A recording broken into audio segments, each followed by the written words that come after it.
अस्सलाम वालेकुम जी, आपका मेज़बान तैयब गोंदल आपकी खिदमत में हाजिर है। इस वक्त मौजूद है पार्लियामेंट हाउस के अंदर। आपको बताएं कि पीटीआई लीडरशिप, पीटीआई रहनुमा इस वक्त बड़ी तादाद में मेरी बैक साइड पर, बिल्कुल सामने राइट साइड पर, लेफ्ट साइड पर इस वक्त बैठे हुए हैं।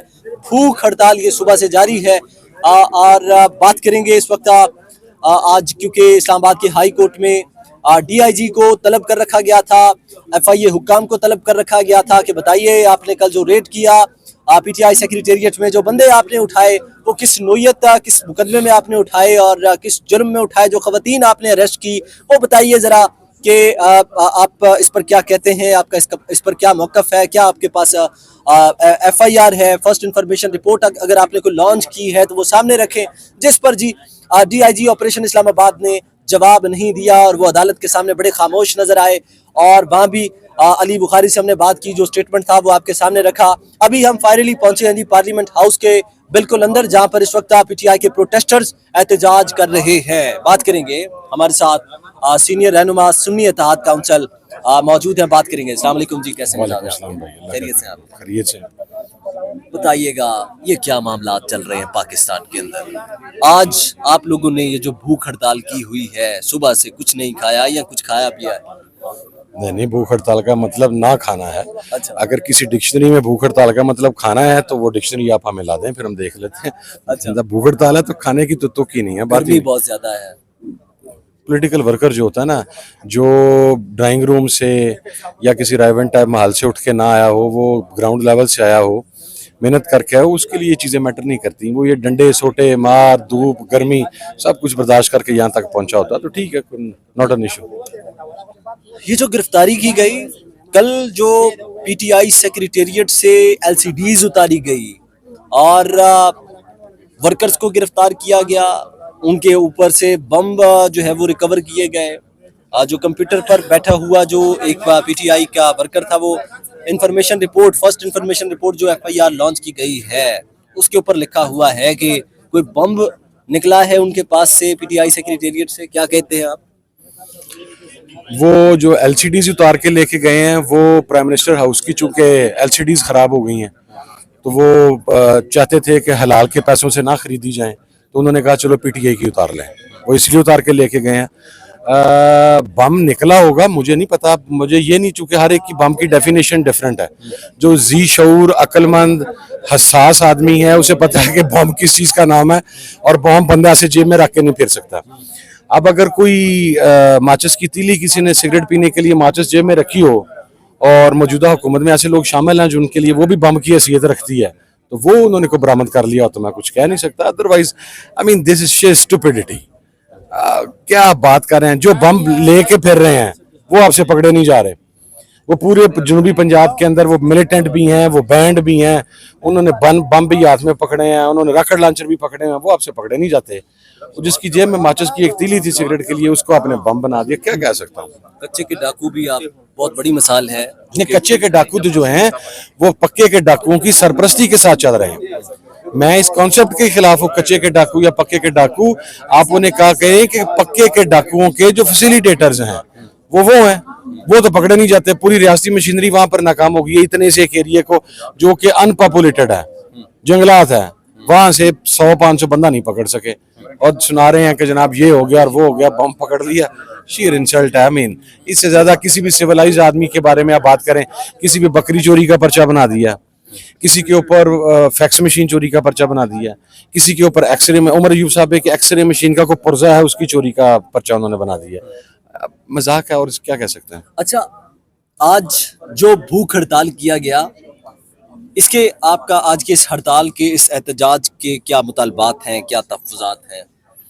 मुतालबात मेरा ख्याल सारे बयान किए जा चुके हैं कि इमरान खान साहब, उनकी अहलिया की जो गिरफ्तारी है और जो शर्मनाक बिहेवियर उनके साथ रवा रखा जा रहा है। दूसरा, जितने कारकुनान ऑनवर्ड्स 9 मई गिरफ्तार हुए हैं और जिस ब्रूटलिटी को वो फेस कर रहे हैं। और तीसरा, जो इस वक्त फिस्तायत का दौरा है और हुकूमत बदमाशी के ऊपर उतरी हुई है, हमारे सारे इदारे बदमाशी के ऊपर उतरे हुए हैं, उसके खिलाफ है। और चौथा, हमारा जो मैंडेट चोरी किया उसके खिलाफ है। महंगाई इस एजेंडे में चूंकि टॉप प्रायोरिटी में शामिल था, लेकिन एजिटेशन का मूड है तो इसकी वजह से वो ज़रा दब जाती है। लेकिन ऑब्वियसली महंगाई, आम आवाम के मसाइल जो पूरी आवाम को ये गुर्बत की लकीर से नीचे खींचने का मिशन है, ये मियाँ शहबाज शरीफ पामर्दगी और इस्तकामत के साथ इसके ऊपर डटे हुए हैं। उस पर हम उन्हें लानत ही भेज सकते हैं, खराजी तहसीन तो पेश नहीं कर सकते। अच्छा, जब से सुप्रीम कोर्ट का फैसला आया है सुन्नी इत्तेहाद काउंसिल के हक में या पीटीआई के फेवर में, मखसूस नशिस्तों का जो केस था वो जब से पीटीआई के हक में आया है, तो उसके बाद से हम देख रहे हैं कि हुकूमत ने बड़े मामलात सख्त कर दिए हैं अगेंस्ट पीटीआई। हुकूमत तो सुन्नी इत्तेहाद की तर्जमान भी बन के बैठी है। मैं परसों पंजाब की वज़ीर आला की स्टेटमेंट सुन रहा था, वो कह रही थी कि सुन्नी इत्तेहाद को सीटें मिलनी चाहिए थी। मैं चेयरमैन हूँ, मैं कौमी असम्बली में मौजूद हूँ, बीबी मैं खुद बता दूंगा चाहिए कि नहीं चाहिए। ये पीटीआई की सीटें थीं, पीटीआई की सीटें हैं, ये पीटीआई की रहेंगी। ये इमरान खान की अमानत थी, यूसी के पास जानी है। आपने शायद समझा था कि इमरान खान साहब का ये जो इत्तेहाद हुआ है वो चंद एक बकाऊ पार्टियां हैं जो अपनी कीमतें बढ़ाकर तो अपनी चीज़ें या अपना रेट बढ़ाती हैं, तो यहाँ पर शायद आपको ऐसा मार्जिन मिल जाएगा। मैं जिस बाप दादे का खून हूँ, ये चीज़ मेरे में शामिल नहीं है। ये पहले भी कह रहा था इमरान खान की सीटें हैं, आज भी कह रहा था इमरान खान की सीटें हैं, सुप्रीम कोर्ट में भी कहा क्या पीटीआई को दें। तो मेरा नहीं ख्याल कि इसके ऊपर हुकूमत को हमारा स्पोक्स पर्सन बनने की ज़रूरत है। हम खुद फैसला हमने कर लिया कि किसकी सीटें हैं किसकी नहीं है, तो वो आराम से घर पे क्याम करें और सुकून करें। अच्छा, वो एडहॉक जजेस वाला जो मामला था वो कहाँ तक पहुंचा? वो जो तैनाती वाला मामला था पंजाब में, if I am not wrong, 68 seats हैं हाई कोर्ट के जजेस की और 66 सीट्स हैं, 60 सीट्स हैं और अभी 3-4 मौजूद हैं। तो वहां पर भी 26 जो हैं वो एडहॉक ही लगा लें, फिर सारे पूरा मुल्क ही एडहॉक लगा लें।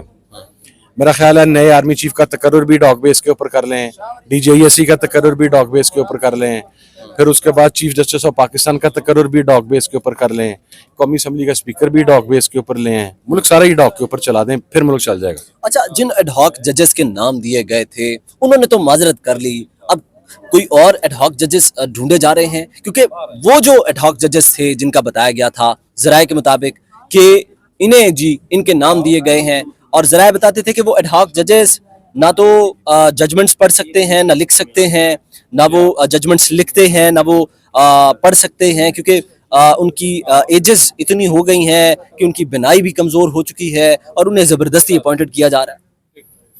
देखें, कोई भी ऑनरेबल आदमी जिसने किसी फील्ड के अंदर सर्व किया हो और अपनी जो उसकी एज लिमिट है या अपनी सर्विस टेन्योर है उसको पूरा करके जब वो रिटायर होता है, बड़े बावकार तरीके से रिटायरमेंट की ज़िंदगी गुजारता है। बहुत रेयर हैं ऐसी एग्जांपल्स कि किसी बावकार आदमी ने इस किस्म की किसी ऑफर को कबूल किया हो, क्योंकि एडहॉक बेसिस के ऊपर आप यारी दोस्ती ही भुगताते हैं, यारी दोस्ती के जरिए आप अपने लोगों को अकोमोडेट करते हैं। मैं नहीं समझता कि कोई बावकार आदमी, ऑनरेबल आदमी एडहॉक बेस के ऊपर किसी जगह पर आने का ख्वाहिशमंद होगा। आखिर में मुझे ये बताइएगा, इस वक्त हुकूमत क्योंकि इस वक्त पावर में है और पूरे जोर के साथ पीटीआई और सुन्नी इत्तेहाद के खिलाफ अपना पावर इस्तेमाल कर रही है, आप इस वक्त घेरे में है, हुकूमत के शिकंजे में है, कैसे मुकाबला करेंगे? हुकूमत एस्टेब्लिशमेंट का सहारा छोड़ दे, इसे डबल शिकंजा कस लें, फिर भी निकल जाएंगे। ये बाजू सारे आजमाए हुए हैं।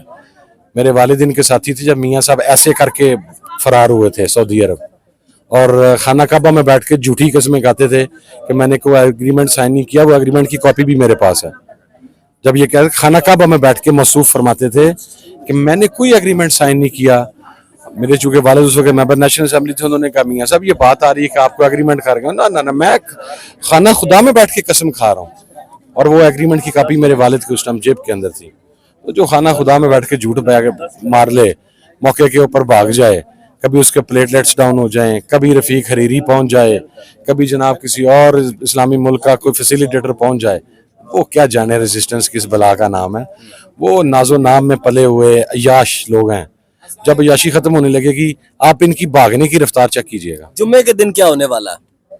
पुरअमन एहतजाज, पीसफुल, पुरअमन और with in the given parameters of आइन एंड कॉन्स्टिट्यूशन। इससे पहले जो एहतजाज हुए, आखिरी सवाल करूंगा, बस खत्म करूंगा, बहुत टाइम ले लिया आपका। इससे पहले जो एहतजाज हुए, हमने देखा कि पीटीआई वर्कर्स की, रहनुमाओं की गिरफ्तारियां अमल में लाई गई। आप क्या स्ट्रेटजी अपनाएंगे? क्या गिरफ्तारियां देते रहेंगे इसी तरह?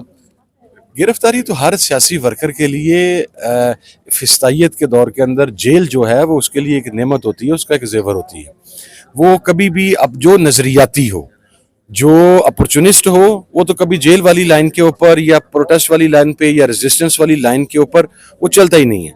जो प्योर पॉलिटिकल वर्क सोच रखने वाला आदमी हो, उसके लिए ये बहुत छोटी चीजें होती हैं जो नजरियाती बुनियादी के ऊपर खड़े होते हैं। मैं सिर्फ एक चीज की अलबत्ता हैरानी हुई इस मरतबा, आप जेल में भेजें, आप 6-6 महीने रखें, आप सियासी इंतकाम का निशाना बनाएं, लेकिन कुछ लोगों के घरों में जाकर उनकी माँ बहनों को जिस तरीके से सलूक किया गया, वो मेरा ख्याल है एक it's a new beginning of a law in Pakistan. पस्ती की जो नई मिसालें पाकिस्तान में कायम की जा रही हैं वो इस मरतबा हुई हैं, तो उसको कंडेम करता हूँ। बाकी गिरफ्तारी शिरफ्तारी डिडंट मैटर एनीमोर जी। बहुत शुक्रिया। लग गई है तो आपको फैसिलिटेट कर